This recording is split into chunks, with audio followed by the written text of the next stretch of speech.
Okay. Everyone should just have been notified that the recording for this meeting, for this particular meeting, the May monthly meeting of the Jeffreys Point Neighborhood Association has commenced. You are not required to show your face on this particular meeting. You may change your name as it is presented on the Zoom through the Zoom app, and you may also submit questions through the chat if you wish to do so.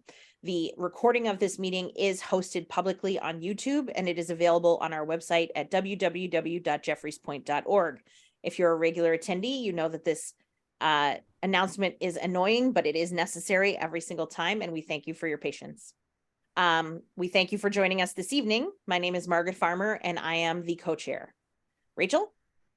Hi, I'm Rachel Bloomerth, and I am the other co-chair. Susan? Hi, I'm Susan Fong. I am the vice chair, and I'll be doing slides tonight. Andrew? I'm Andrew Pike. I'm the treasurer, and I will be doing the chat tonight. Hey, I'm Josh Schmidt. I'm I always forget to say your name, Josh. I'm sorry. I'm the secretary. I'll be taking notes. Back to you, Margaret. Okay, thank you.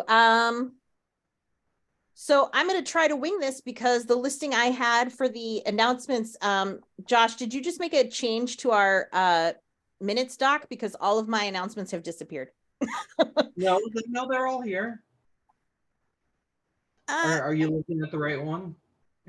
I closed it so you could get in and, here it is. Okay, here it is. It's back. So just a quick reminder that this evening, this is a formal announcement to note that this is the second in the 3-month process for the Jeffreys Point Neighborhood Association to have an election. Later on in this meeting, we will spend a little bit more time talking about the process that is going to be followed. However, tonight will mark the opening of nominations. Anyone who lives inside the Jeffreys Point Neighborhood Association as a resident is eligible to be nominated. There are a few more things that we will go over later in the chat, but this announcement serves as notice that this is the second month of this process.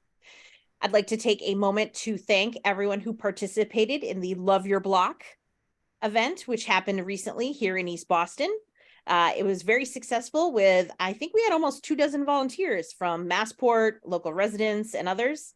They spent some time cleaning up both Brophy Park and the Golden Stairs Terrace Park. So we thank them for their wonderful efforts that we all are able to benefit from. Thank you to Josh Schmidt and Mary Cole. Josh is our current board member and Mary is a former board member who both coordinated and put this event together. So we thank them for their efforts. Also, thank you to Josh and our Boston City Councilor, Gigi Coletta, for the recent walkthrough of Sumner and Orleans streets.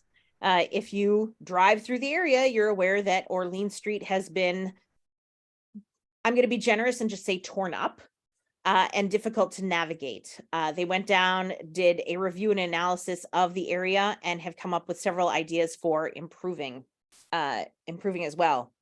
One of the takeaways that we took from this was that the utility work is going to continue on Sumner Street, and there will be water shutoffs coming.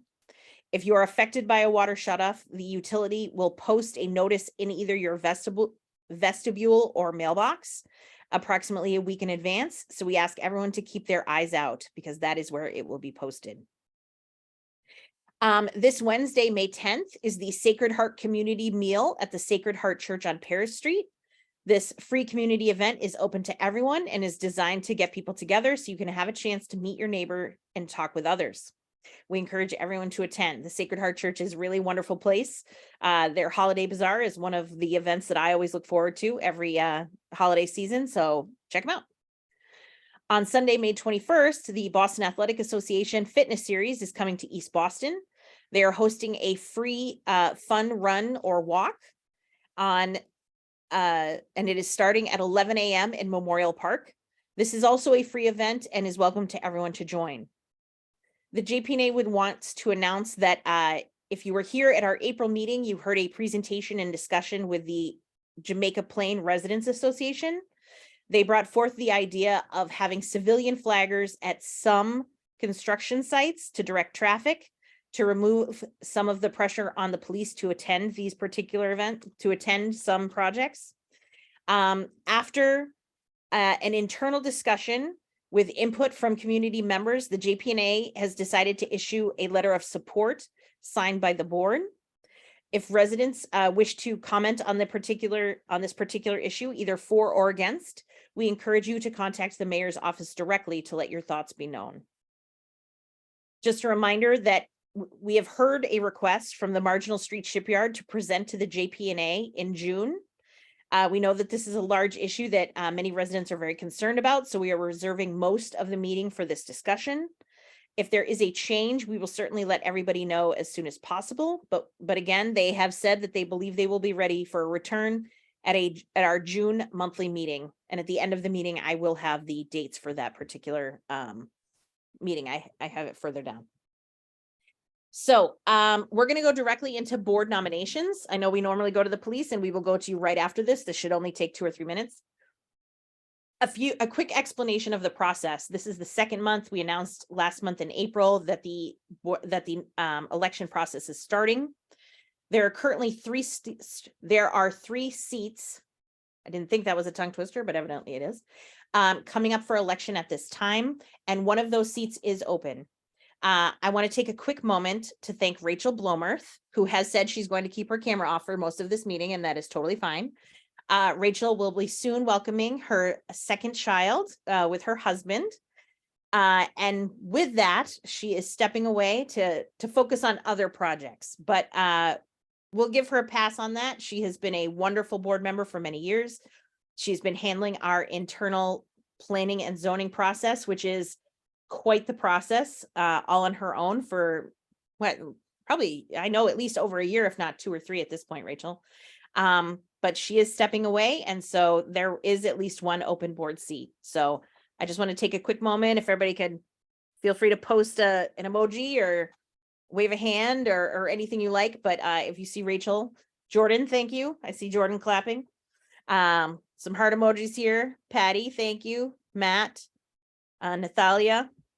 I say you don't have to have your name posted, and then I start reading all the names. So maybe I shouldn't do that. But we all appreciate your work, Rachel. It is not always appreciated. It is appreciated by the people who know what's going on, but not everyone is aware of how things work internally. So we appreciate your efforts. This meeting marks the opening of nominations.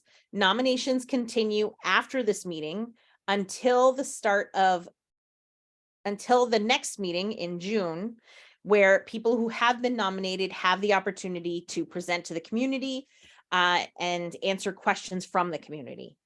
We do encourage people to get nominated at this meeting just because it gives you a chance to ask us more questions and possibly tell you more information about being on the JPNA board, but it is not required. You are not required to be a voting member at this meeting, although we do ask that you be in attendance at the June meeting if you are going to be on a ballot. People who vote on the board members are everyone who's eligible to vote at that time. So it looks like we will have a project on the docket for vote next month. Everyone who's eligible for that would be eligible to vote for this as well. Andrew Pike and I and myself, Margaret Farmer, are currently up for re-election. This is a change to our bylaws in the past couple of years. Previously, it was all 5 members went up for election at one time, and now it is staggered 3 one year to the next. So Andrew, Rachel, and myself are this year, and then next year would be Josh and Susan. Andrew, I'm going to ask if there are any questions in the chat really quick, just because I have raced through this very quickly before I say we're open to nominations. No questions. Okay. So I will open this up. If you are interested, please feel free to raise your hand or put into the chat if you do not wish to say out loud, if you wish to nominate anyone. You are also welcome to nominate yourself.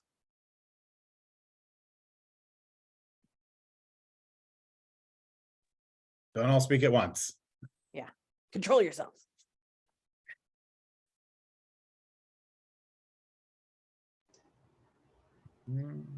Okay, there's no one. Oh, Josh has his hand up. Josh, who would you like to nominate? I would like to nominate Margaret and Andrew for their same spots. Okay, thank you, Josh. Appreciate that. I accept. Andrew? Same. Okay, I'm going to give it about 15 more seconds. I'm tempted to start just nominating random people. Chris Morton, Brandon Gotti.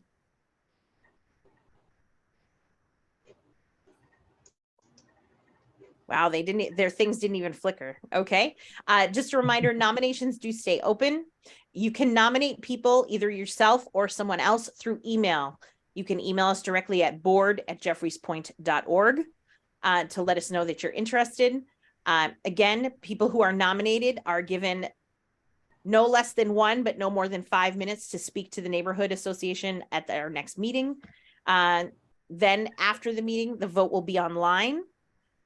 It is a 2-year commitment that we ask, because it is a rotating election cycle.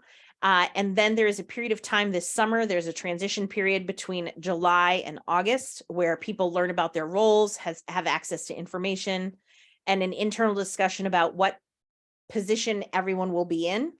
And then in September, new people are installed and people who are leaving are officially step off. Although Rachel has let us know that she will need to leave early, and we totally and completely understand that. If you have any questions or interested and would like to learn more, please do email us, as we are happy to speak with you and let you learn more either about the process or what it's like to work with this wonderful group of people. So now I'm going to move on. I did see, yes, Officer Santolo is here and has joined us this evening. And so we will thank them very much. And I see that we have Officer Alvarez here as well. We will let them take it away with our community update. Thank you, gentlemen. Go right ahead. Good evening, all. So yes, so Sergeant Santolo and Captain Bickerton are both on this Zoom meeting, as well as Officer Alvarez. I'm Officer Mosley. I'm going to go through some of the stuff rather quickly here. I'm going to start with some of the older stuff. So on April 19th, 154 Meridian Street, there was a B&E to a business that's directly across from Walgreens, the cell phone business. Took place in between the hours, I believe it's like 2:15 a.m. to like 5-something a.m. They took several items, cell phones, Apple Watches, etc. So now we're going to fast forward almost 24 hours. This another establishment, this time in Maverick Square, owned by the same person. Excuse me, owned by the same person. Did same thing, B&E, pretty much right around the same times, in between 2:30 a.m. and 5:45 a.m. Same thing. Two suspects, which were 2 young black males. So but on this one there was some arrests made, because what these 2 young men didn't realize that there was a construction worker watching everything that they were doing and recorded them. So the police had responded. Once they responded, they did that. They located these 2 individuals, and they were able to retrieve the stuff, the items that they had stole, because from the video they could see exactly what they had. They had a black backpack and everything was in there. So on May, I'm going to move forward. On May 1st, there was a commercial B&E report, and this one was actually at 48 Maverick Square on the 2nd floor. So I guess the victim stated that at about 11 a.m. on 4/28, he closed his facility, and when he returned back on May 1st, he discovered that somebody had broke into his into his business, his facility, I should say, and had taken several items which consisted of an LG television, some GBL speakers, Apple headphones, computers, a transmitter receiver, but he has no idea who or when it actually took place. So that's still under investigation. On April 27th, we had a larceny of a dirt bike that was at 156 Border Street. On this, they said that the suspects entered and they observed a scooter, and a dirt bike, I should say. They observed a dirt bike, and they tied it with a rope, attached it to another bike that they were on, and they were able to steal a dirt bike, which was valued at $3,500. On April 29th, right about at 126 Border Street, this is a fraud report. So this is another big thing. We speak about this all the time about fraud. So the victim wanted to file a report of fraud. She received a phone call from somebody stating that they was from the Department of Homeland Security and that they had seized illegal drugs with her address on it, and it was coming from Mexico. So the victim stated that the officer instructed her that it was instructed by a U.S. Marshal that she must transfer all her funds from her bank account for the security of her funds. If not, he will publicly release private information. So the victim stated that she complied and made 3 ATM withdrawals from several banks and transferred $8,630 to a blockchain Bitcoin that they had provided her. On this one is going to be May 2nd. This is another scam. This is a rental scam. So this victim stated that they were on Facebook and to rent an apartment. They said that there was an apartment rent at 63 Lewis Street, and it was apartment number 2.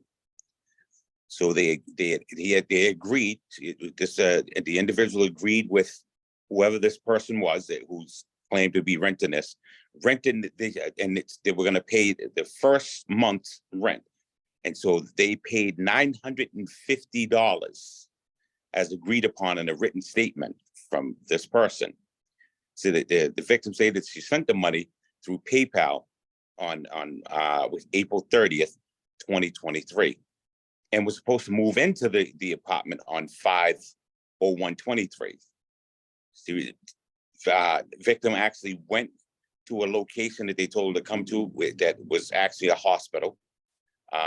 She realized that the place was a hospital, so she contacted the suspects at 5/1, and that through Facebook Messenger, and a male voice picked up the phone.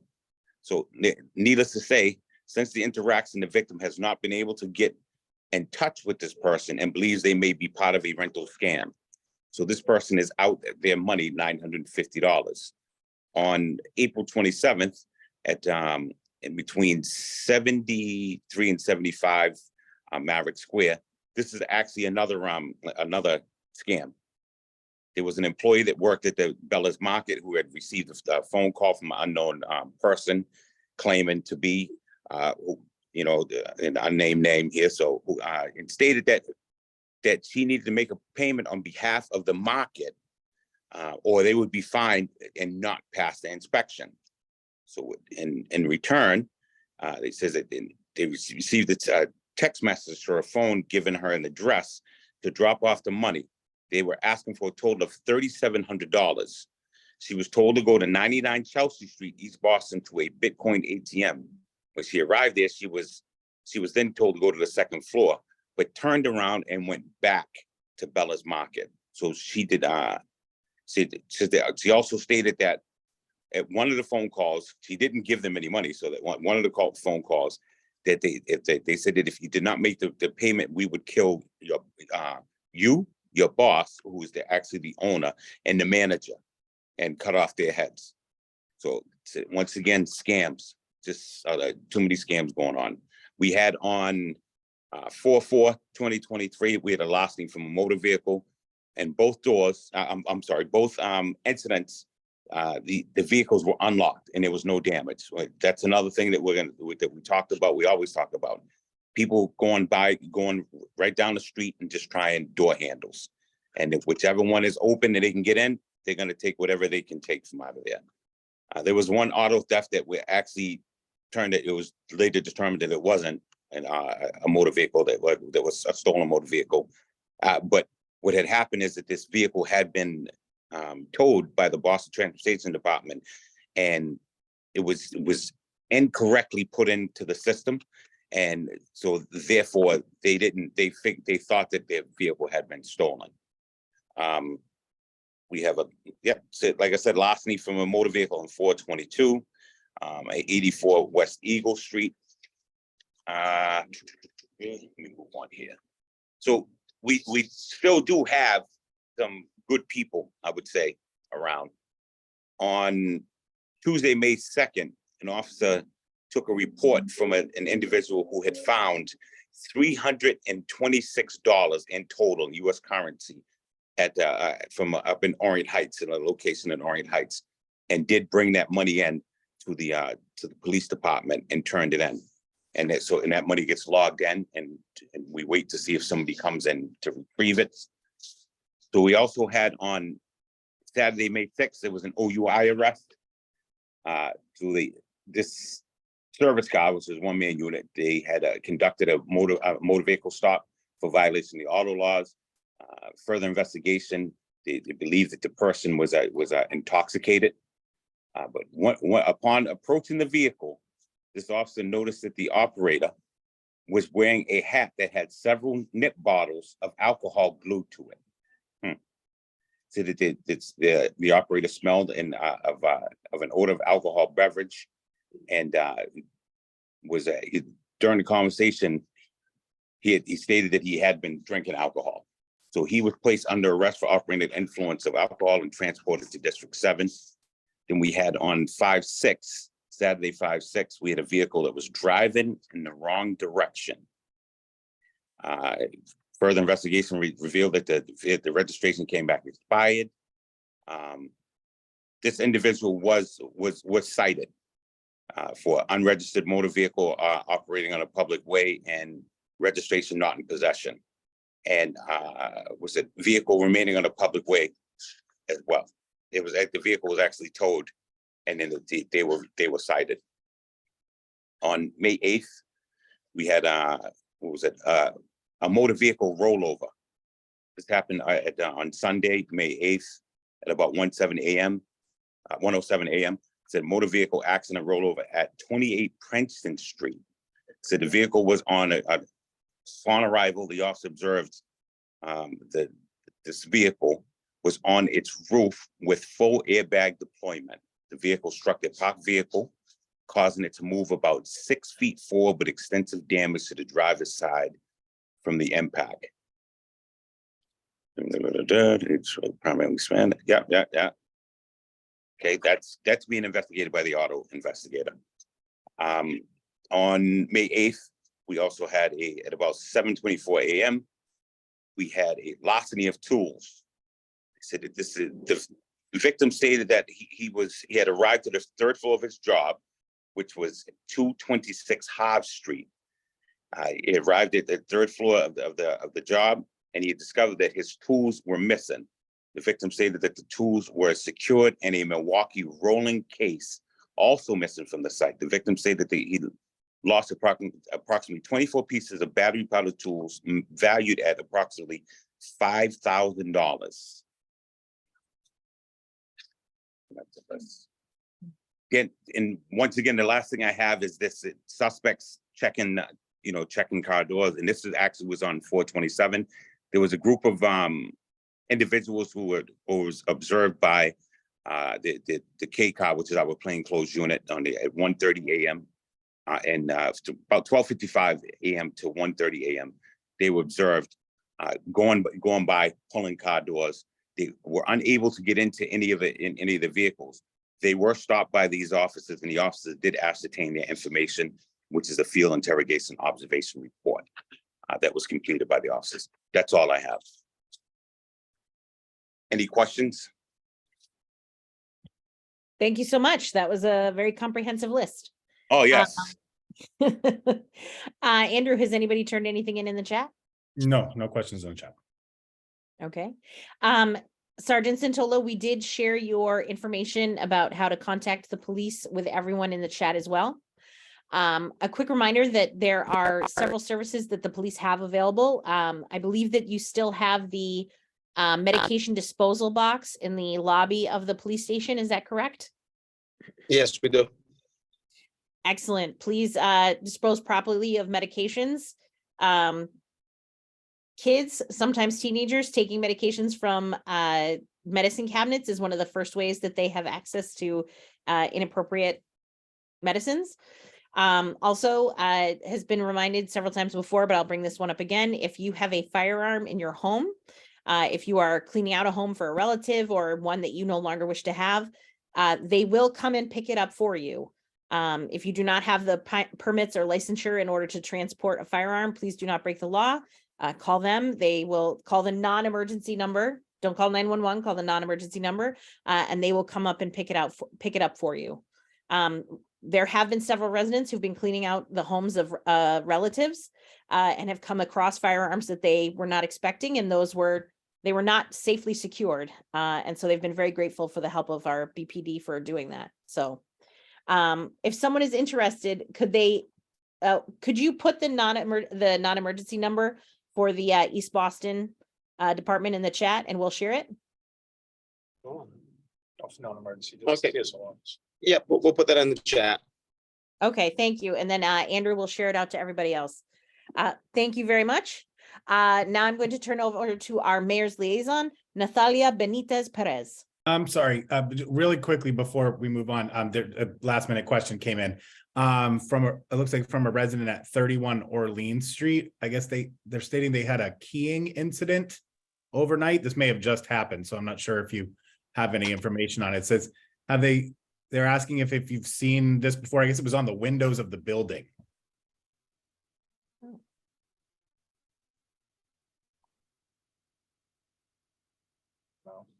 We haven't seen any reports of last night and anything around Jeffrey's Point area. I didn't see it. Okay. Anybody else see it? I'll send a message back to them. I'm not sure if they reported it or not. So I'll send a message back. Thank you. Okay. You're welcome. Thank you very much, Nathalia. Good evening, everyone. Thank you for having me once again. Let me pull up my list. Okay, so first things first, the mayor will be hosting her East Boston Coffee Hour on Wednesday, May 17th from 9:30 to 10:30. This is next week. The Neighborhood Coffee Hour series with Mayor Wu offers residents the opportunity to speak directly with her and other city departments. This is bringing City Hall out of City Hall and to the people. So constituents will receive coffee, munchkins from Dunkin', fresh fruit from Star Market, as well as a plant to bring home from the Parks Department. And we want to hear from you. So please, I will put a survey on the chat. This helps us not only bring the appropriate departments, but it's also a good opportunity for the mayor to answer some of the questions at the coffee hour. It'll take you 1 minute tops. It's really, really easy to do. And say where it is, Nathalia. I will put it on the chat. Okay. Oh, I'm sorry. The coffee hour, Noyes Park. It's gonna be Noyes Park. Yeah, Noyes Park from 9:30 to 10:30. Apologize. Yeah, so hopefully we can see as many as you there. It is a great opportunity to ask questions, get answers from city departments spot on. So it's also good to, see other neighbors and have a good time. Second on the list is open streets.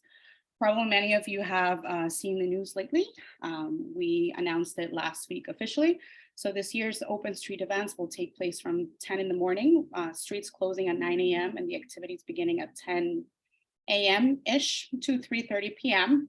For East Boston, this is our first year ever, so we're really, really excited for this to be happening. This is going to happen on Sunday, October 15th. Meridian Street and Bennington Street will be closed to all traffic, so it will be only pedestrians. So we'll have music, we'll have food, we'll have lots of activities for the kids and families to come and have a great time. So if there's any questions on that, I would love to take them. And lastly, I also wanted to let the board and the residents know that I am officially transitioning out of my role.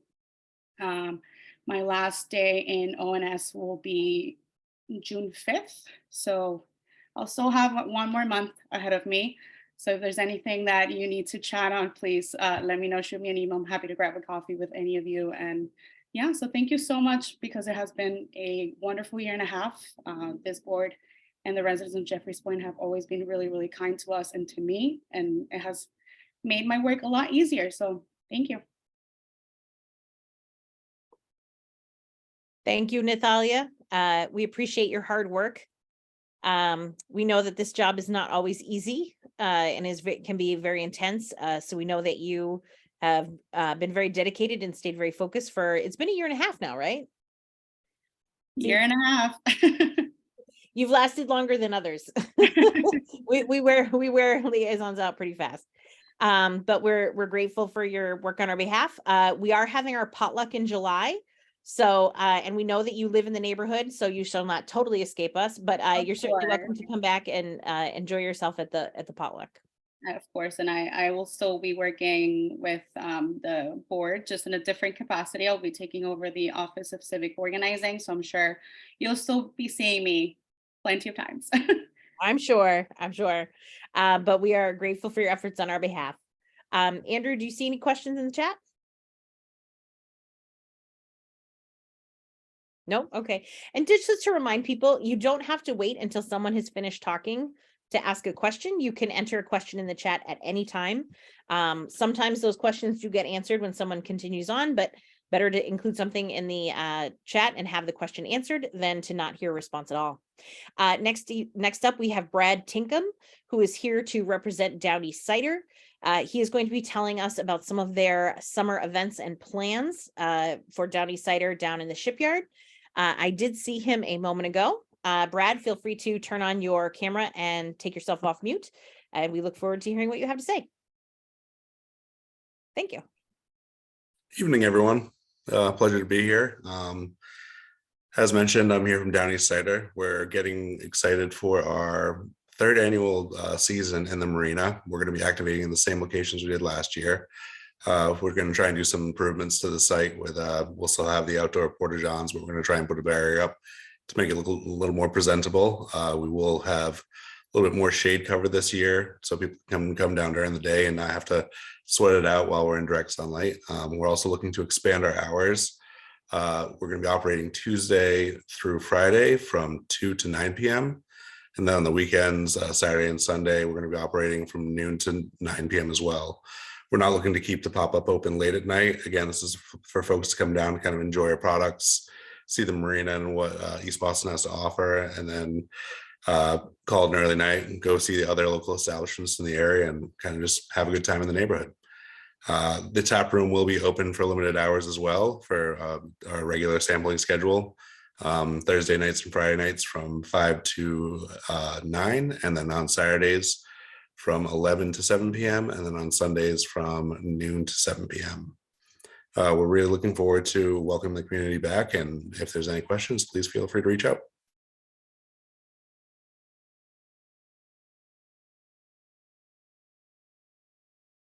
That was way faster than I put you down.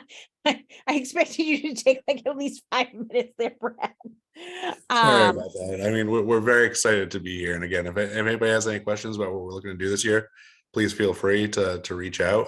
Again, we're not looking to reinvent the wheel this year. We are looking to expand our hours a bit, but again, we're kind of trying to keep it family friendly and as convenient for the community as possible.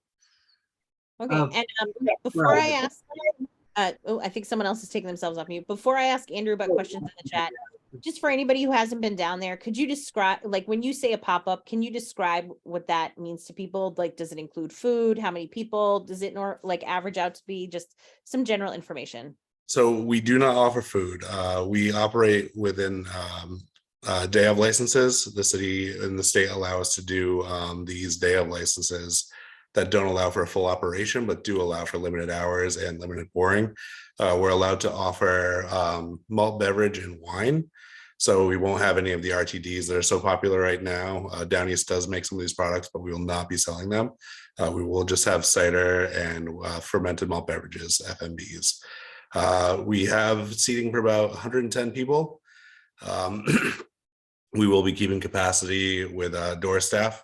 And if we do accrue a line, we will have crowd management, just asking people to politely stand to the side so we're not blocking up traffic in the marina.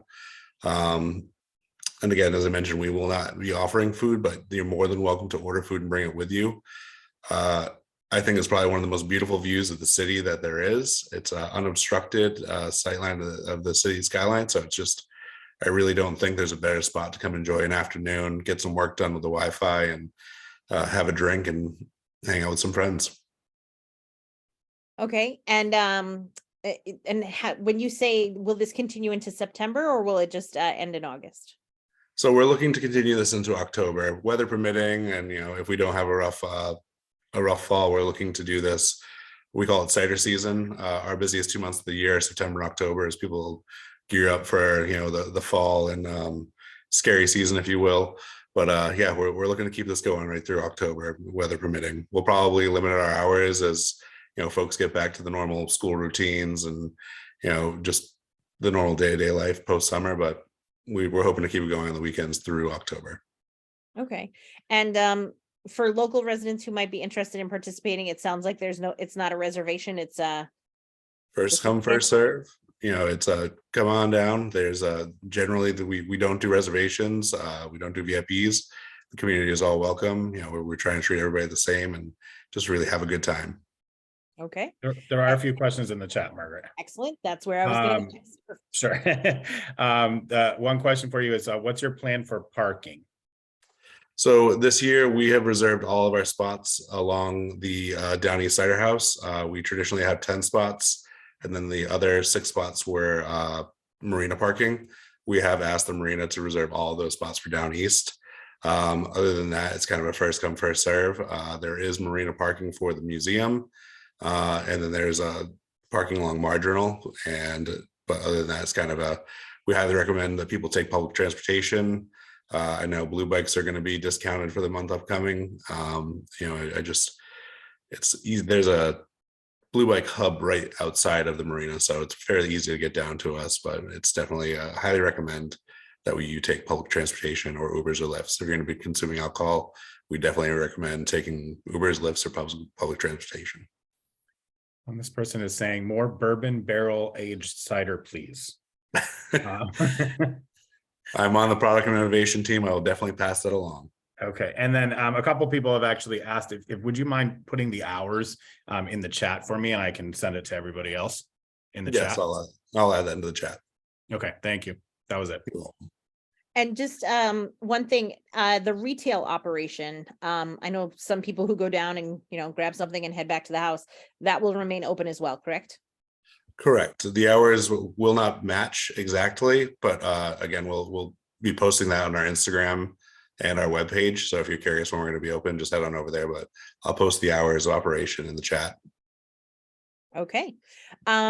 So I know that this isn't included in the thing, but I'm just wondering, there has been a lot of construction on Orleans Street. Have you seen it affect things down at the shipyard? Like, has it affected the trucks? Like, I'm just interested in, as a business owner in the shipyard that has only one road accessing it, Orleans to Marginal, like what your thoughts are. It has definitely impacted us a little bit. We have seen the talented drivers from Radford, our warehouse company, really kind of just navigate those roads. It's not ideal, but we're making it work. It's definitely slowing down some of our transfers and our pickups and our deliveries, but we're being able to work around it. But yeah, it's not convenient, but it's manageable. Okay. And one last question, and then I will move on. I swear. I live right above, like behind your building. And I have had a couple conversations with other residents who've said it seems like the smell has increased. Have you guys increased production in the past 6 months? So we just started doing 24-hour operations, gearing up for the summer. So as it gets warmer, the science behind making cider is fermentation. The warmer it gets outside, the more those gases kind of rise up as opposed to just settling and dispersing. So if you are up on that hill, it does make sense that smell would be there a little more prevalent right now. Okay. I mean, it's appley, so it's not sour. No. So nobody's come up to me and said, you've got to make it stop. But I haven't had a few people say, so that's like 2 o'clock in the morning. What's going on? So okay, thank you for that explanation. Is there, just in case people ask, is there a time that you expect that production would kind of ramp down, or is this 24 hours is where you're at because this is where the size of your business is currently? 24 hours where we're at due to the size of the business. We'll probably be ramping down right around mid-August. That'll kind of be when we have enough inventory to go into the fall, and we'll go back down to normal operations. Okay, that is very helpful. Thank you very much for explaining that. Thank you for joining us this evening. As we mentioned, Oh. we will have a potluck in July. You are certainly welcome to join us. We welcome all business owners. It's a great chance to have a positive interaction with them. That's awesome. One other quick thing. We are looking for staff essentially in the production side of things. So if you folks know of anybody looking to get into cider making or packaging operations, please send them our way. We'd love to have more East Boston residents working in the cider house. Any tasting specialists positions open? I think those would be pretty popular. Everybody gets to be part of the tasting panel. It's the best part about working there. There you go. You should have listed that as a bonus. Thanks for having me, folks. Thank you, Brad. Certainly, if you have anything else that the community should know about, you're always welcome. We're here every month except July and December, and then we have parties. So, just next up on our agenda is MassDOT with an update on the Sumner Tunnel shutdown, which is coming for this summer. I have down Taylor Miller, but I don't see, does anybody see them? They did confirm that they were attending this evening, but I don't see them. So we're here. Oh, there you are. Hi. Okay. Hi, I'm John Romano. Michael Drew is the project manager. Michael from MassDOT. Michael will actually do the presentation. Okay. Thank you. That is no problem. And Michael is with MassDOT or is with Howard Stein Hudson? No, Michael's. Correct. I'm with MassDOT, Margaret. Okay. Thank you right off from the get-go for welcoming us to attend so that we can, continue the partnership and public outreach that we've been looking to conduct with this project. It's our pleasure. We're thrilled that you're doing this presentation. We know that there's been a lot of questions. Just a reminder for people, do not hold your question until the end. Feel free to submit it during the presentation. And Michael, just say next slide, and Susan will move on to the next one. Take it away. Thank you. Excellent. Thank you. And again, everyone, thank you for joining this evening. You can go ahead and advance the slide. So again, I know your time is very important, so we're going to give a quick overview. We're also going to be following up with several more comprehensive public information meetings later in this month on the 23rd and the 24th, and then as well in June. So really, encourage folks to attend those, which will have a lot more comprehensive information. But again, tonight, just looking to go through a quick project overview, discuss some of the aspects of the tunnel work in the shutdown that's going to be completed during the summertime, as well as some of the impacts, but also the mitigation strategies that the department has been implementing and will continue to look to implement and really gear up that type of mitigation for what will be an 8-week shutdown following the 4th of July holiday through this summertime. We'll also touch on some of the activities that we've been working through with working groups.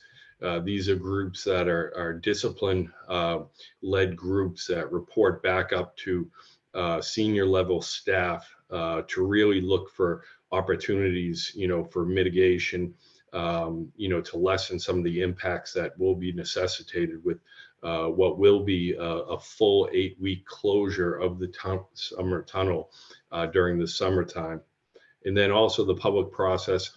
We're out here tonight. We've been doing a variety of community briefings, legislative briefings, public information meetings that are being planned, but also have some real-time active public engagement resources that we really like to highlight and make sure that anyone who hasn't been aware of that knows that those are out there. Next slide. So again, anyone driving through the tunnel really knows at this point it really needs a full overhaul. So the tunnel is approximately 90 years old. Like any bridge, any tunnel, any structure, over time, the service life of the concrete and the reinforcing steel, those type of things just naturally deteriorate. On the left-hand side, you can see a lot of the ceiling panels that have been removed that, due to deterioration over the past decades.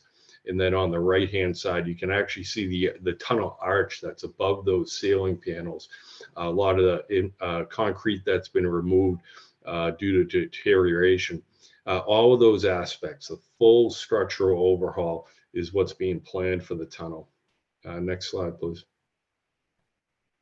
Again, along with those structural type of repairs, we're also going to be doing wall repairs throughout the tunnel and in installing fireproofing materials and panels throughout the tunnel. Then also upgrading all the systems in the tunnel, including the lighting system, communication systems, fire alarm systems, and all of the necessary infrastructure for those systems. Next slide, please. And again, one of the most important things that we're looking to be out here to explain and to really discuss with the public is the need for the extended closures of the tunnel. So you saw the ceiling panels and arch, the deterioration in the previous slides. When we go to do that work, it's going to be of a magnitude that really necessitates full shutdown of the tunnel.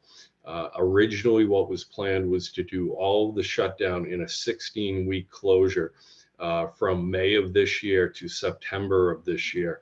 But what we've done is split that closure time to concentrate that in the summertime months, where it's really historically the traffic volumes are the lowest during the year. But it will still necessitate a full closure of that tunnel for an 8-week period. The tunnel curb to curb is really only 23 feet wide. So if you even picture a dump truck or a construction vehicle in there, you get a sense of how tight that is for construction. Also, when we replace the ceiling elements, we're going to need to take the ventilation system out of service. So we can't safely have vehicles in there. So while all that work is being conducted, we're going to be doing that during a condensed 8-week full closure of the tunnel during the summertime. Next slide, please. Phase one, if you picture the timeline of this project, you think of it in very varied phases. Phase one, we've been conducting weekend shutdowns throughout the past year, as everyone on this call knows. We're up to 36 weekend shutdowns. And during that phase, we've been doing wall repairs, pulling off the ornamental fixtures, bringing those to a specialty subcontractor to be refurbished. We've also been removing the deteriorated elements in the tunnel. We've also been working in the vent buildings. So there's a vent building in East Boston and one in the North End. So we've been fully upgrading those vent buildings, as well as fully upgrading the pumping systems that are in the tunnel that pump all the storm water up out of the low point. Next slide, please. Again, we've discussed the tunnel closures. Here's a general graphic of the timeline. So through spring of 22 up to spring of 23, we've been conducting those weekend shutdowns. We're up to 36. And we'll be continuing those weekend shutdowns from 11 o'clock at night on Friday to 5 in the morning on Mondays. And we'll be doing that up to what will be the first of 2 full closures of the tunnel. Again, right now we've moved those tunnel closures and split those so that we can get away from affecting the school year at the end of this year, at the beginning of the next school year, as well as avoid the busy summertime holidays at the beginning and the end of the summertime. But we'll be doing an 8-week closure starting after the 4th of July holiday. And then we'll be reopening the tunnel at the end of August, and then conducting periodic weekend closures similar to this last year, but not as to that extent, leading up to what will be another full 8-week closure in July and August of 24. And then there might be several additional weekend closures to do punch list type of items, cleanup and that type of thing. Next slide, please. Impacts and mitigation. You can go to the next slide. So again, this is going to be impactful work. We understand and acknowledge and recognize and thank the patience of the East Boston community as we've been going through the weekend closures, because we understand the impacts both with construction going on as well as with traffic. Again, part of our process is being out here throughout last springtime, the springtime before, and again now to really look to partner in with the community as far as outreach and engagement. We've also been working very closely with the emergency responders, with fire, police, EMS services, hospitals, etc. We've had large group meetings as well as direct coordination with what we'll touch on in a moment is these working groups. With traffic, what we've been monitoring during the weekend closures and will be monitoring throughout the summertime closures is real-time traffic monitoring. And what that means is we have cameras in and around the area that we monitor critical locations so that we can make certain adjustments as needed, whether that's signal timings at intersections, those type of monitoring and adjustment activities.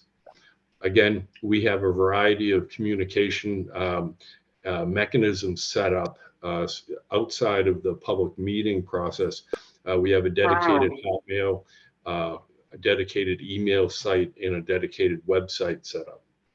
Also, when we touch on these working groups, we're working very closely with the MBTA right now, as well as coordinating with them and actively looking to right now we know that the MBTA has certain slowdown periods and that type of thing. So we're working with them very closely with the Blue Line to make sure that everything's up and running to be able to utilize the public transit appropriately as an alternative to folks driving through the area. We're also going to be expanding the pilot program that was the ferry service from East Boston into downtown Boston.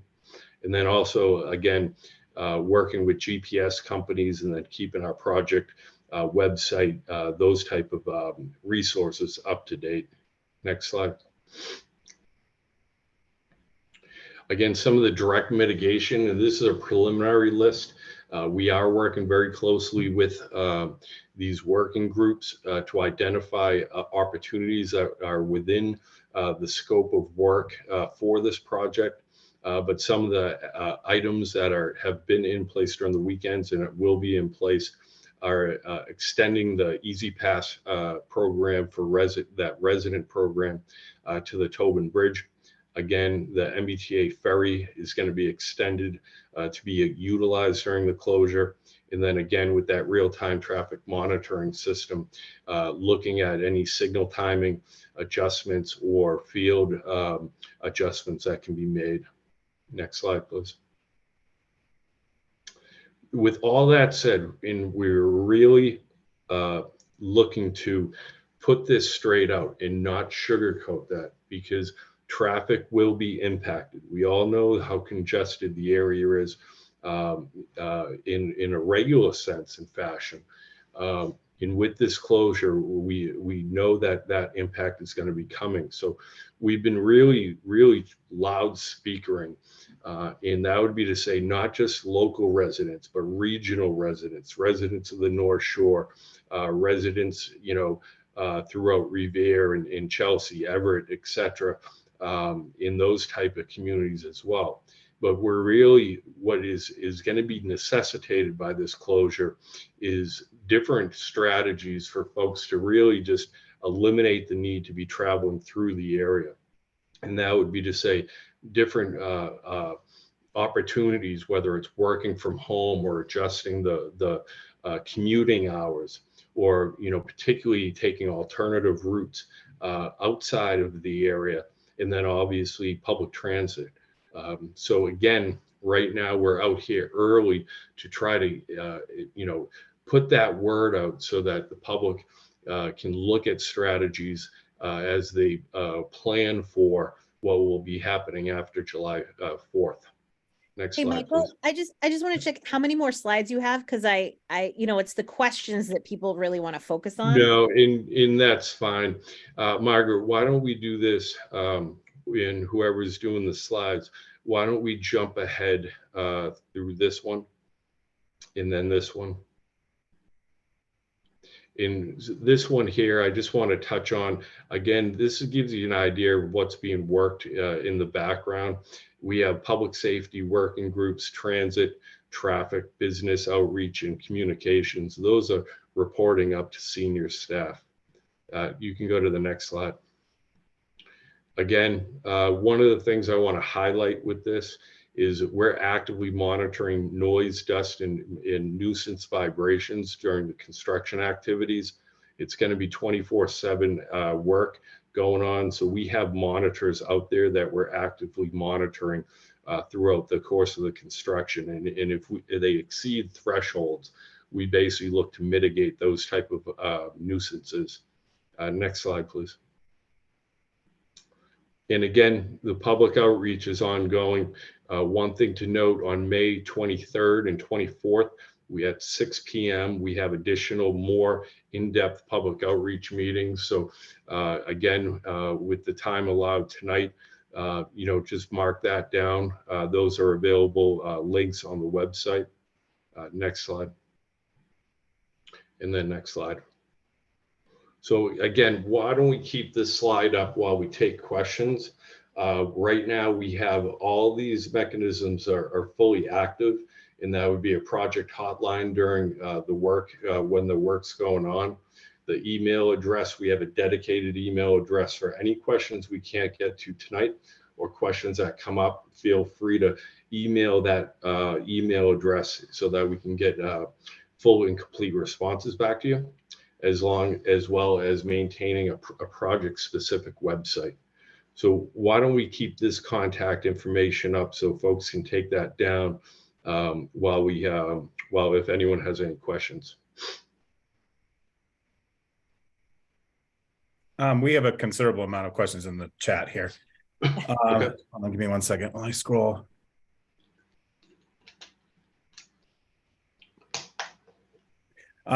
This person is asking for the MBTA to be completely free during the shutdown to encourage people to use public transportation. So different mitigation strategies are being looked at, but right now what's being looked at is a lot of mitigation strategies that are within the project scope that we can include. We will be looking at some similar mitigation strategies to what was just mentioned for local residents, but those details haven't been ironed out yet. And that's why I really encourage folks to attend the public information meetings, because we'll have a lot more of that specific mitigation information then. Okay. This came up significantly, specifically this past weekend. We had multiple residents asking about this on our Facebook page. And I've also had multiple people ask this evening the same question. Why is the Bremen Street exit off of Route 1A closed during the summer tunnel shutdown? That's the 145 exit. Yeah. So right now, when the airport starts backing up, there's 2 ramps coming out from the airport into the Ted Williams Tunnel. So when the airport starts backing up, what the state police do to mitigate that would be to say effectively flush out the traffic in the airport so that they can clear it out for if there was ever an event or an emergency within the airport. Is close that ramp, and that's something that is going to be part of these shutdowns. They basically do it just to flush out the airport. We've seen that before this weekend, a lot more just intermittent, and that would be to say by the time that they implement that closure and flush it out, it's a brief timeline. This weekend, we did see that for a more extended period of time. So right now, as part of the working groups, we're looking to work with those as far as the best way to message that. But that will basically, I'm sorry, I'm sorry, I didn't mean to interrupt you, but basically what ends up happening when you do that is it causes East Boston residents to have to drive all the way to Revere in order to turn around and come back to East Boston. It's already not a super convenient way to get from 1A to East Boston by using that exit. And it's extremely frustrating to residents of the neighborhood that they have to do that. Why is it that we can't make it so that the traffic where that's being caused, which is up in Bell Circle, why are we not doing something to improve the traffic situation in that intersection so traffic can flow more quickly and not cause the backup? Sure. Again, we are looking at that very closely. It's a phenomenon that we've been seeing throughout the weekend closures. We also have our traffic engineer, Gary McNaughton, on the call, I believe, if he has any additional information that more specific. Yeah, no, and it really is driven by the airport and the state police troop over there, and we are working with them. We're actually combining the transportation and emergency response working groups for issues just like that. But it is purely to keep traffic flowing out of the airport from a security perspective, having traffic queued through the terminals. And I don't know if folks remember the first time we did this last June. Traffic backed up through the airport into the approach tunnels, so the Ted Williams westbound, the Callahan, and we had folks, getting out of their cars and walking through some of those tunnels and roadways out of fear of missing their flights. So that safety issue becomes the state police's primary concern, and we are looking to follow up after this weekend and the extended period closures to better manage that and potentially message that when we can, so that folks understand what's happening. I totally understand the reasoning behind it, but we can't forget about East Boston residents when decisions like that are made. And that feels like what's happened, because you close off the only exit to our neighborhood from that direction. Yeah, no, we understand, and we want to try to avoid it as much as we can. Okay. What plans are in place to get ambulances to hospitals during the shutdown?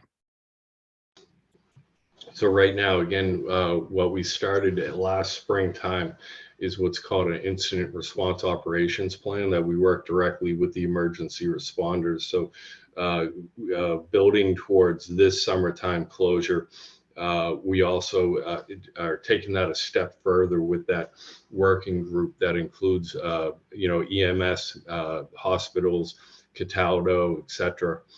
So right now we're working very closely with the Boston EMS. I believe some of the strategies that they're looking at is potentially placing an additional ambulance or EMS truck in the East Boston area. Again, those are being worked through with the emergency services working group. Some of the information that we did receive building towards the weekend closures is the response time. The response time was effectively the same, during they started looking at weekend closures prior to the shutdown, and then once the shutdown was occurring. And what they were seeing is the response time was approximately the same. The transport time, that would be to say when they had the patient stabilized, was in the range of an additional 3 minutes or so. But right now with the full closure, we're working very closely with the chief of EMS. Okay, so it sounds like there actually isn't an actual plan in place yet. Mike, we're actually developing that. There was a meeting this past Thursday in Boston at one of the DOT buildings that had all of those emergency response groups. So state police, Boston Fire, EMS, Boston Police, and that was kind of the first major working group meeting. So they've been engaged all along through the weekend closures. As we come up to the weekday closure, that effort's picking up. And last Friday was the first mass meeting of that group. And there will be multiple meetings, and there's the emergency response working group as well that is working to develop very specific plans and even contingencies in the event of more significant catastrophes and things that we would have to react to. So there is a lot of work going on, but we don't have a plan that's ready for public review today. But rest assured, there's a lot of smart folks that do this stuff every day, getting really plugged into the details of it. In one thing I do want to reiterate is is starting last springtime. We started that active coordination with those groups. Basically working groups, bringing all of the police agencies and emergency responders together with our transportation staff to come up with plans and communication chains going into the weekend shutdown. So for instance, before any weekend shutdown, there's direct communication and email notifications to all of those parties so that we can coordinate and address any concerns. So right now we've been conducting what was established for the weekend shutdowns. And then again, these working groups are going to be expanding on that for the full shutdown. Okay. And I apologize in advance if I have any background noise going on. Okay. The next question is, how are you going to ensure that the Tobin Bridge renovations will not overlap the Sumner closures at any point during July? That I don't have that information as far as what's being implemented with the Tobin Bridge myself. But again, if you can email that question in so that we can get that to the right folks for a full and complete answer, that would be great. Okay, because according to the dates that have been provided now, it does appear as though they overlap, which is concerning. Okay, can the East Boston Ferry run every 15 minutes during the closure versus the current schedule? Again, that's something, those details are being worked through with these working groups. We're Highway Division's working directly with MBTA. I think a big piece to that component is the availability of ferries and actually staff and crews. That would be to say how many ferries can make that trip. But again, if that question, the author could email that in, that's certainly something that we could pass on to the working groups.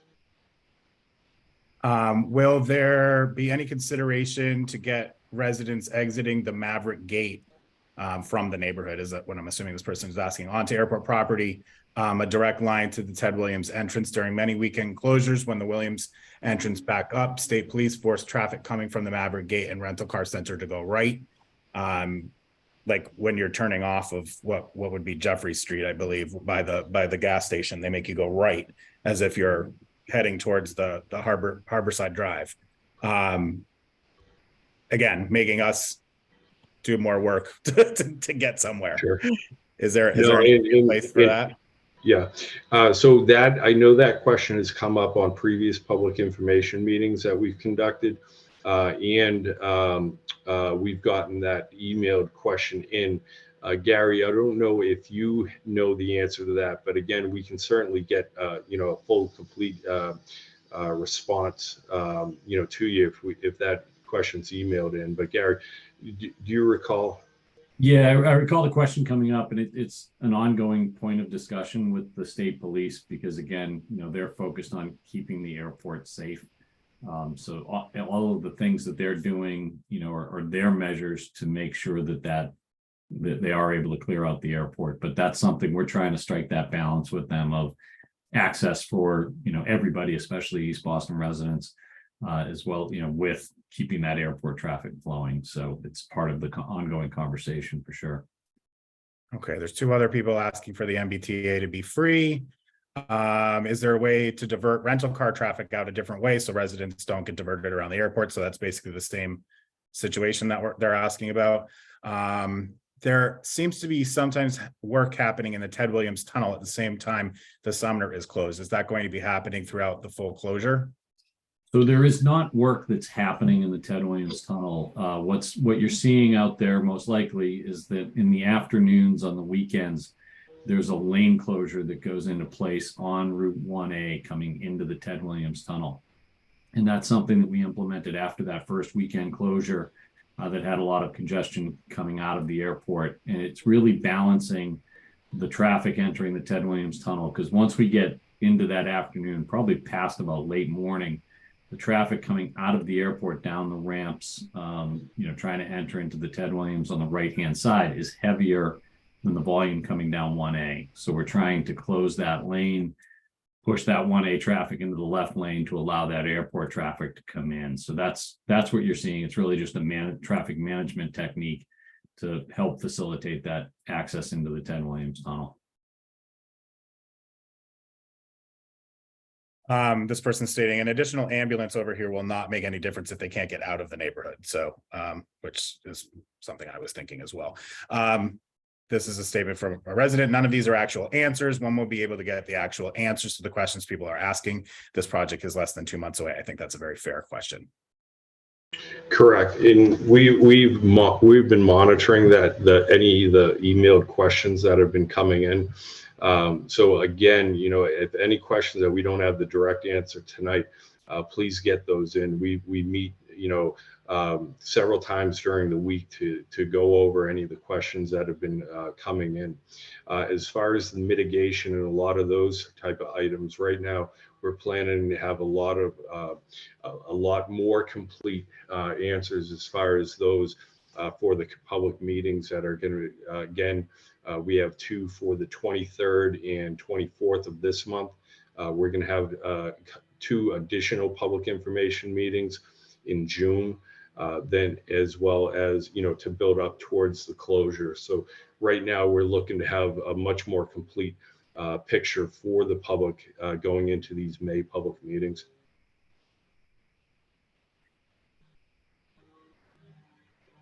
Do we have other questions, Andrew? Yeah, we do. I'm just trying to Okay. make sure that I. Okay, because it's 8:15. We're going to take 2 more minutes worth of questions, and then we did put the contact information for MassDOT into the chat. Andrew's going to share that out. So yeah, we'll do 2 more, and then we do have 1 more presentation tonight. Yeah. During the full shutdown, is there a plan to station tow trucks at the entrance and exit of the Ted Williams Tunnel to expedite extraction of vehicles involved in an accident or for breakdowns?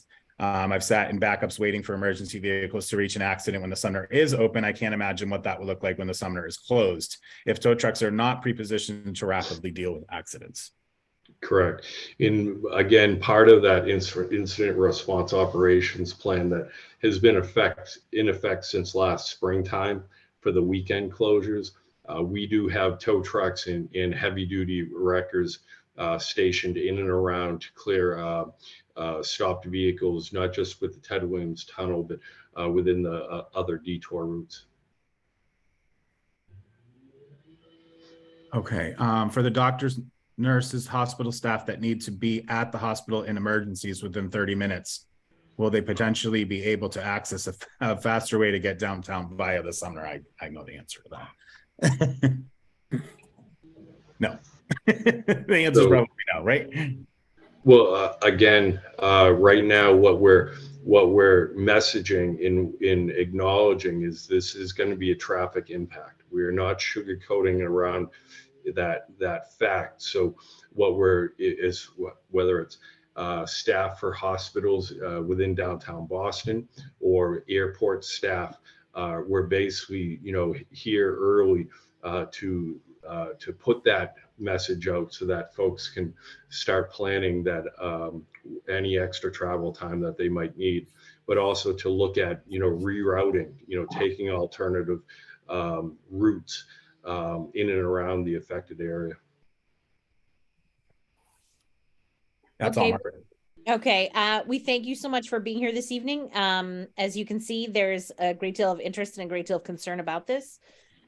We did start the discussion last month, and the question about whether or not the MBTA could be free during the Sumner tunnel shutdown was actually brought up at that time as well.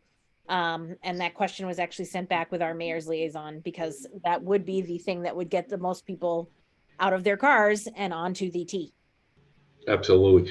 And we're also, coordinating with legislative briefings and meetings with elected officials. So we'll be meeting even on this Thursday with the elected officials of both East Boston and the North End, as well as with the city tomorrow. So a lot of that type of engagement and discussions are full and active in, going forward and have been active throughout the springtime. Okay, so we did put your contact information, Andrew, if you could share that with everyone. And then also if you could type out the information about your public meetings and put that in the chat, that would be helpful. And if you email us at board@jeffreyspoint.org, we are happy to post any flyers about public meetings as well. Margaret, if I could just a correction, and Mike, I apologize. The public meetings are actually going to be May 24th and 25th. We had a slight adjustment. We do have flyers that we just got translated today. So tomorrow, Taylor will send you those that you can post and distribute to your members. They're translated into Spanish, Arabic, and Portuguese if you need them, as well as English, obviously. We will get those. That's great. Thank you. Yep, just email us them to, I'm sorry, we give 15 minutes to development projects, and we do have one tonight, and it is a voting project, so we do need to move on. Thank you. Again, thank you very much, everyone. And again, to John's point, we'll have much more. Thank you so much. If you'd like to return next month, you can do that. So going over, now we're going to 270 Sumner Street. Have a good night. Presented by Richard Lynds. This project had one presentation at a planning and zoning meeting. This is a proposal to rehabilitate an existing dwelling at a rear addition with a roof deck that is exclusive to Unit 3, add rear decks and one parking space to the rear. The developer is Evandro DaSilva. And as I said, it is presented by Richard Lynds, Esquire, this evening. And a reminder, this is a vote. So you will receive a ballot on Wednesday with votes due by Friday, and we will review that after the presentation. Richard, take it away. Thank you. Thank you very much, Margaret. Good evening, everyone. I'm Richard Lynds with an address of 245 Sumner Street here in East Boston, representing Evandro DaSilva. As Margaret had mentioned, we had presented this previously at a JPNA Planning and Zoning Subcommittee. We have also held an abutters meeting on this project, and this was, as Margaret also indicated, a voting meeting. If we can jump to the next slide, I can do a quick overview. So this is a pre-existing 3-unit dwelling, so already being used as a 3-family. Our proposal would involve rehabilitation of the entire structure with the rear additions being proposed. We are not changing the occupancy of this building at this time. It will remain as 3 units. Some of you may recall we did have a proposal previously go before the Board of Appeal to change the occupancy to 4 units. With the vertical addition, that was denied by the board with the understanding that we could resubmit and request a different proposal. These are all 3-bedroom, 2-bath, and they range in size from between 1,000 square feet, almost 1,200 square feet each. Because of the extent of the renovations that we're proposing, this will also include a complete upgrade to the life safety of the building, which doesn't exist presently. And this is intended for home ownership upon completion. Next slide, please. Quick overview of the zoning district. This is located in the 3F 2000 district. I do have a zoning slide. You can see the site, and I'm sorry, yeah, we can see the site here. It's in relationship to the buildings, both left and right, as well as access where Emmett Place is located. I want to point out the BPDA's abstract actually identifies Emmett Place in the wrong location. Emmett Place is actually directly behind our building. It's that long rectangular area that you can see that's measuring 10 feet in width. Sometimes the BPDA's abstract doesn't line up, but just so people are clear that Emmett Place is actually located behind our property, not to the side. Next slide, please. So by way of zoning, this will remain at 3 units, so no relief necessary for that. We do have the minimum lot size and lot width for that type of building to exist on the site. When we get to side yard, because we are proposing an addition that actually will be within 1.8 feet on the left side, that is slightly below the minimum requirement for setback. So therefore, we would actually require relief for 0.7 feet because we do require 2.5 feet for each side. I would point out the building is attached at the front portion. There is no side yard requirement for the existing condition. It's only the addition that we're proposing that requires some relief. With respect to the rear yard, we are proposing a condition that is 21 feet from as measured from the deck. 30 feet is the minimum required setback in this district, so we do require a variance for that. However, as I mentioned previously, there's a buffer of having an additional 10 feet where Emmett Place is located before you get to the next property line. So for all intents and purposes, this certainly meets the setback requirements, the intended setback requirements for distances between other property lines. Our floor area ratio, which is the amount of floor space that we propose in relationship to the land that we have, is already pre-existing non-conforming at 1.17. We'd be increasing that to 1.7 based upon the extent of the proposed addition.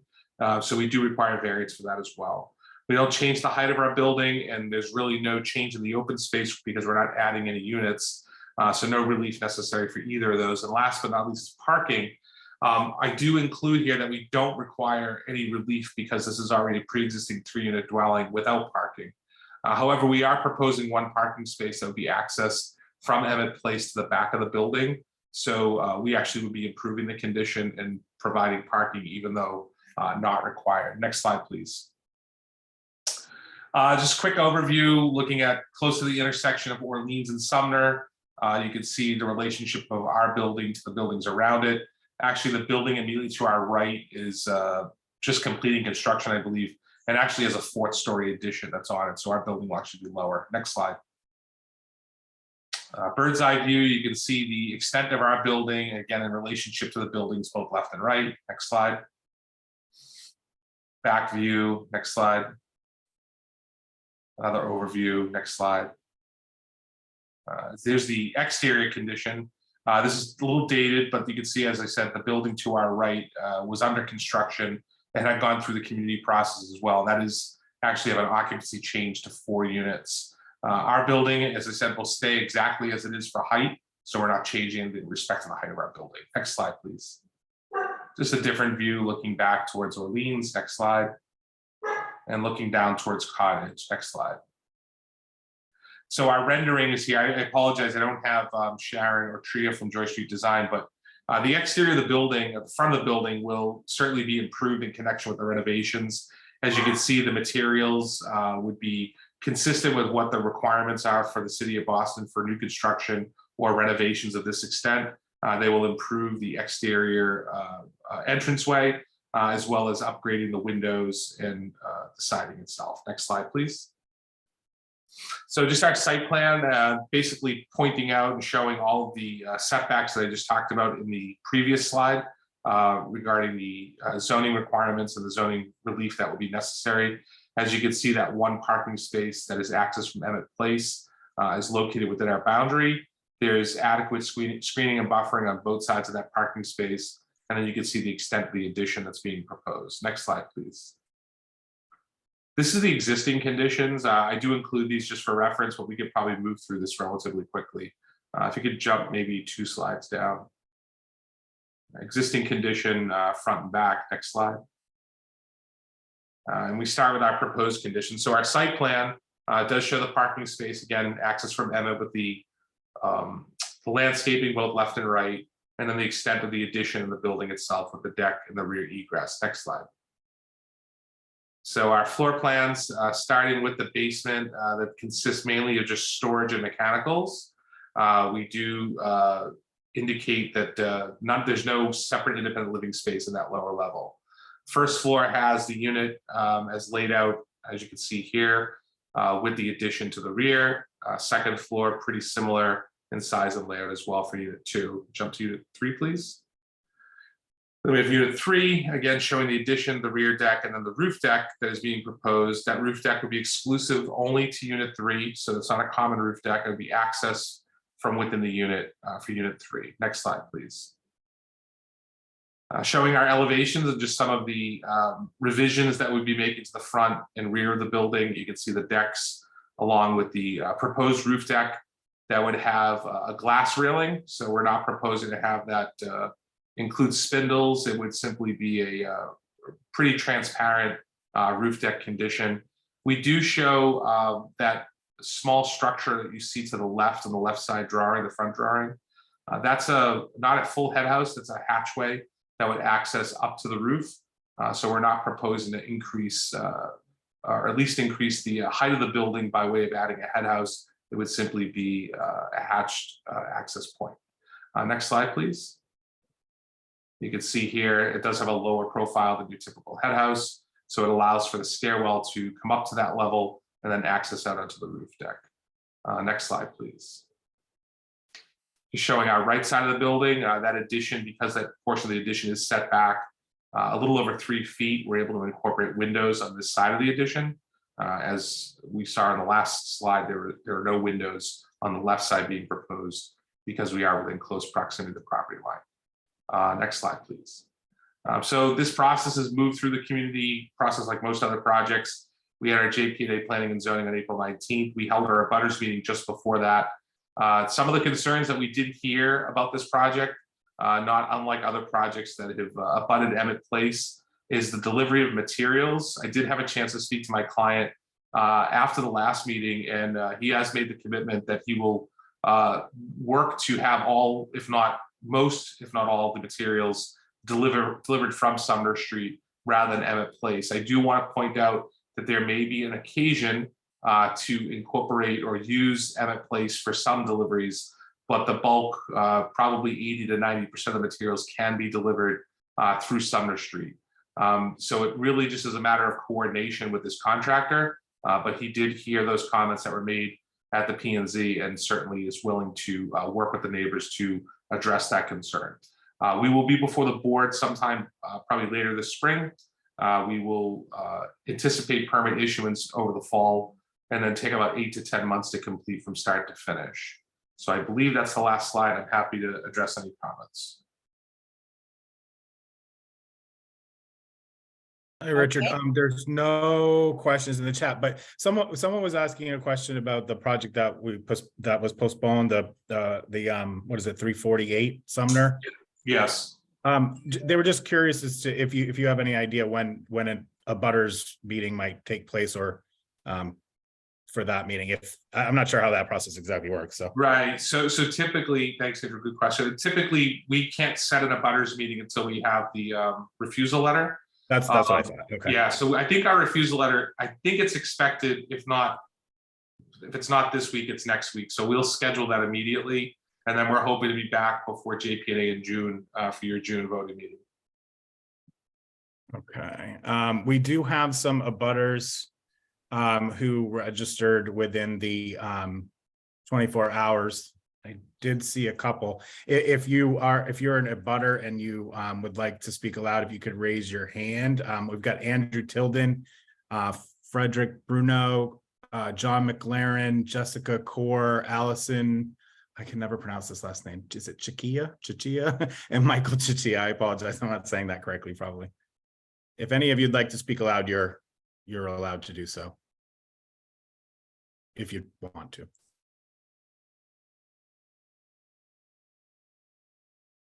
Okay. Looks like we're good. Great. Thank you very much. Okay. Just to complete the announcements around voting, voting will open on Wednesday, May 10th, and will close on Friday, May 12th at 7 p.m. Late votes are not accepted. If you are, you will receive the email with the attachment to vote at the email with which you have registered for this meeting. If you do not receive this email by around 8 p.m. on Wednesday evening, please check your spam mail. 95% of time, it has just been caught by spam and you have it. If you check your spam mail and you do not have your email, please contact us at board@jeffreyspoint.org and we will look into it. If you contact us at 9 p.m. on Friday, votes are closed. We will not be sending you a ballot at that time. As always, we encourage you to ask any questions at board@jeffreyspoint.org. Minutes from this meeting will be posted at our website at www.jeffreyspoint.org. And again, just a reminder that this meeting served as an opening for our voting process, and we are currently accepting nominations. If you or anyone you know is interested in joining the JPNA board, you are welcome to reach out. You are welcome to nominate them. You are welcome to ask questions with no other requirements involved. As always, we are grateful to you for spending the evening with us. We cover many important issues for the community, and we know you have a lot of other things competing for your time. Thank you very much. And it is 8:32, and I declare that this meeting is complete. Thank you. Have a good night. Andrew, feel free to turn off the recording. Matthew Pollock, just so you know, if you Google Maverick Street Gate,